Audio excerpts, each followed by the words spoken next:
Welcome to America Needs Fatima. Where is Purgatory?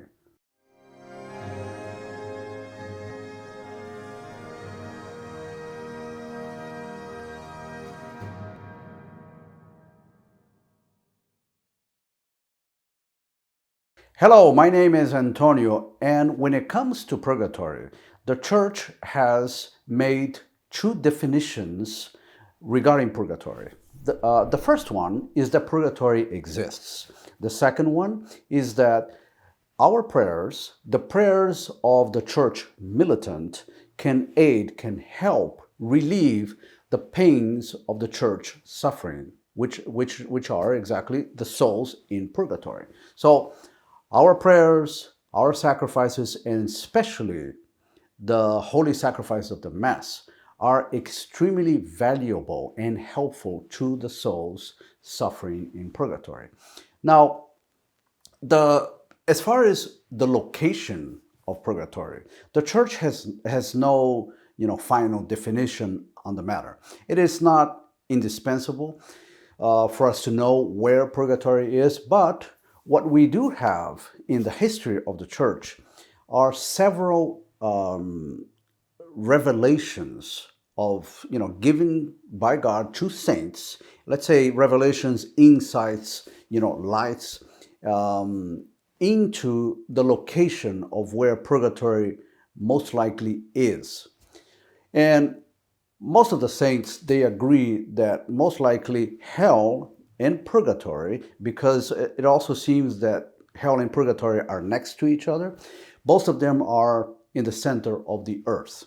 But again, the church has no final definition. These are private revelation of saints who have been canonized. So in a way, it is an approval of the church, but there's no official definition. In other words, as Catholics, we are not obliged to believe that. What we are obliged to believe in is purgatory itself, and also the fact that we can actually pray for the souls in purgatory. Now, I could list several saints, but the first one that comes to mind is Saint Teresa of Avila. So Saint Teresa of Avila was, the great Carmelite reformer. She's the one that founded the Discalced, Carmelites in the 16th century, and she renovated her own convent. Now, with that, she opened and she founded many different convents, and she had many spiritual daughters.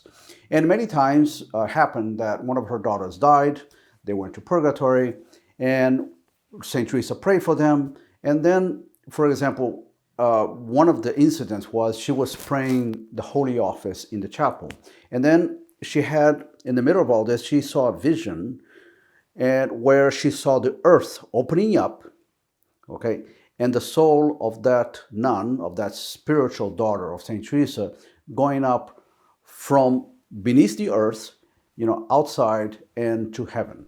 So this type of revelation, next to many others, similar ones that experienced by other saints, gives us the idea that most likely purgatory is, in the center of the earth.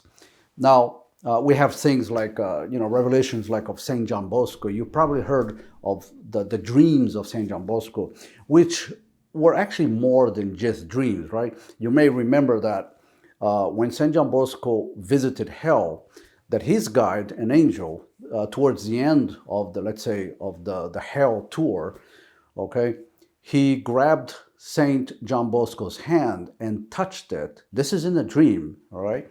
Touched it to the outer door or wall of hell. So hell supposedly had several walls. He touched it to the outside. And what happened was that St. John Bosco then woke up in real life, and his hand was actually burnt. All right. So these things are more than dreams.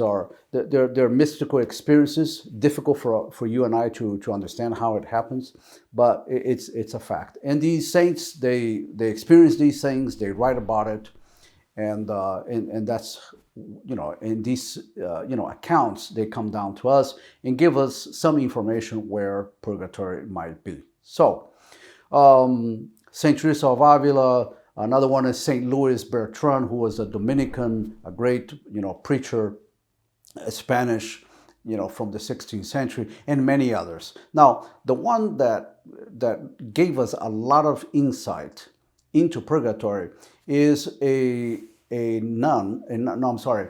Maybe she no, she was a nun. She was actually the foundress of the Oblates, Saint Francis. Her name, Saint Francis of Rome.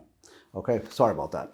So Saint Francis of Rome died in 1440, I believe. Okay, in the 15th century, and she was, as I mentioned, the foundress of a religious order. Now she visited hell. Okay, and as well as purgatory, and she gives us an amazing account of purgatory. So I want to begin her description. I cannot give you everything in full detail, or we would be here for a bit too long. But I want to give you just one paragraph where she begins describing what she saw when she visited purgatory. She says, "Purgatory," she said, "is divided into three distinct parts, which are as the three large provinces of that kingdom of suffering.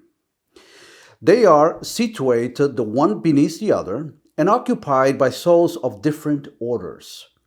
These souls are buried more deeply in proportion as they are more defiled and further away from the time of their deliverance." All right. So she goes on to explain that purgatory, as she saw it, was like, imagine a building, 3 stories high. So there's 3 levels. The first level was where she saw the most intense suffering. And here is where she saw souls that had committed many mortal sins. And she mentions is where she saw a lot of clerics, a lot of people who had religious vocations and that ended up in purgatory. So these were souls with very special vocations, special callings, and as a consequence, because they did not sanctify themselves, they ended up in this first level. The second level is less intense. And here she says 2 things. She says, on one side, she saw like a huge pot of some liquid, boiling substance where souls were actually being dumped. I know it sounds very scary, but, and then on the other side, she actually saw something amazing. She saw a kind of a room which was actually freezing cold, all right? But a lot colder than anything that we may ever, be able to imagine. So freezing cold, boiling pots, that's the second level. And then the third level, she actually doesn't say too much about it, but it was the less intense of all the levels. And here is, she says, were souls who had committed, various venial sins, imperfections that needed to be basically, cleaned up before they actually got to see God. And here, one of the greatest pains of this level, as well as the others, was the wait, okay, to be able to see God face to face. So there are many other, descriptions, but for our purpose today, so purgatory is, according to the accounts of many saints, is most likely in the center of the earth. And according to Saint Francis of Rome, it is divided into 3 different levels, okay? One of the things that really impressed me is that in the first level, she says, for example, people who commit mortal sins usually will have to spend like 7 years per sin, okay, to be able to be totally clean from that sin. Now, just to make things clear, two things. When we commit a mortal sin, we go to confession, okay, and the priest absolves us. But most of us will not have the perfect contrition that it would take to completely, clean our souls from that stain. So what happens is, let's say the black stain of mortal sin is cleared, but because of our imperfect contrition, a gray stain remains, which is called the temporal guilt. And that is why we have to go to purgatory, all right? If we had died in mortal sin without absolution, we would go to hell.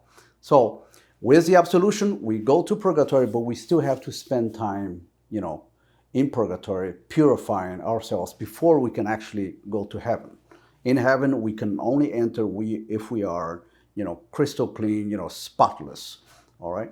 Now, that being said, I also, always like to mention when I talk about these things is that God also gave us many shortcuts. I like to call them divine coupons, in a way, which are like, for example, indulgences. A plenary indulgence. If you practice what's called a plenary indulgence, and some of these are as easy as spending half an hour in adoration before the Blessed Sacrament. When there is a adoration, the Blessed Sacrament needs to be exposed. So, if you find a church that does, exposition, if you spend a half an hour in front of the Blessed Sacrament, and then you go also to confession and communion, the usual conditions, and you also have to pray for the intentions of the Pope. If you do that you will gain a plenary indulgence, which means you all that grayish stain gets all cleaned up from all your past sins. All right, and this is something we will discuss in more detail later on. But just to say that although some of these things they sound a lot scary, very scary, and they are, but we have to remember that God, in His mercy, gave us many different means. All right, of reducing that time in purgatory, which we, would be extremely, smart, clever if we take advantage of them. All right. So to the purpose of this video, so we know by the revelations of the saints that purgatory is most likely in the center of the earth. We are not obliged to believe that, but we are obliged to believe that purgatory does exist and that we can help the souls down there. And because of that, I want to call your attention to the link below, which is a link to the America Needs Fatima website. We have built a page called the Holy Souls Registry. I want to encourage you to click in that link and to list on that page all the people that you know, all your friends, all your relatives who have passed away and who may very well be in purgatory, because once they become part of the Holy Souls Registry, here's what they will receive, in benefit. We have a good priest who celebrates a Mass every day of November, so 30 Masses for all those souls to relieve them. And in addition, we have convoked within our America Needs Fatima, within our Fatima family, a group of very devout Catholics who have pledged to pray for the Holy Souls listed on the Holy Souls Registry throughout the entire year. So when you, for example, if your mother or you have an uncle who has passed away, put his or her name in this registry and they will receive the benefits of 30 Masses and the prayers of thousands of people. Last time I checked, we had close to 6,500 people who have pledged to pray, throughout the entire year for the relief of these souls. So I highly encourage you to click on that link and try to remember everyone you know who has passed away, and you will be able in this way to help them, in a big way. All right. Thank you so much for listening. I hope this video was helpful to you, and I hope to see you here next time. God bless you.